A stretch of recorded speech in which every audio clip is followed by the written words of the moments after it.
there is an awful lot to like about the new 2017 Toyota CHR. Most importantly, that it's not just another Toyota. It's so much more, almost like the beginning of a new chapter for a brand that has for so long been lost in the wilderness of monotony. The Toyota CHR has character, a sense of style and attention to detail that would have been unheard of from the Japanese giant just a few years ago, but it's also not perfect. From the outside, the CHR pushes the boundaries of Toyota's design language to a new level. It has more lines than a zeal of zebras. It's a very busy design and one that looks fresh and hip for the moment, but may not necessarily stand the test of time, although only time will be the judge of that. It's instantly recognizable as a Toyota from the front, but the rear is somewhat derivative, with hints of Honda well present. It's built on Toyota's new global architecture, and as such, it has its engine lower down in the engine bay, allowing for a better center of gravity and an overall lower vehicle height.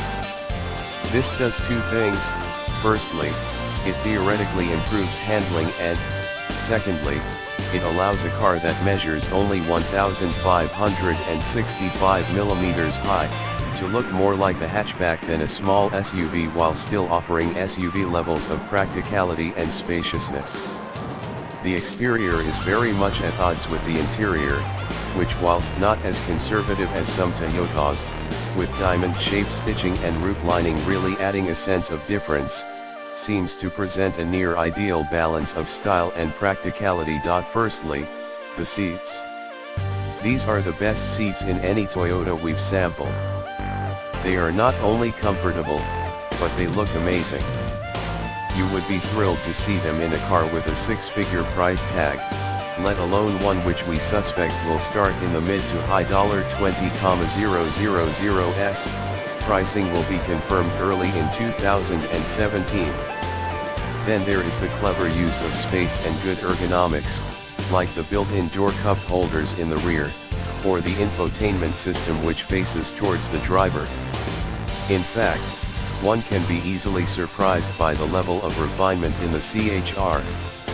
From the leather dashboard covering to the piano gloss surrounds of the gear level, to the way the buttons feel and respond when pressed. It's not quite at the level of, say, a Lexus NX, but it's getting pretty darn close, and that should really worry Lexus. The infotainment system is rather good for a Toyota, although, unfortunately for us, Toyota Australia is getting the smaller 6-inch doubled-in screen rather the very high-resolution 8-inch display in our European spec test vehicles. Even so, both models miss out on fundamental technologies such as Apple CarPlay and Android Auto. Realistically, the Toyota CHR is not going to fit 5 adults, but despite initial appearances of zero headroom in the rear, once we actually got into the back, we were pleasantly surprised by just how much room was present. The rear seats are positioned rather low and deep into the car, giving a great deal of both head and leg room.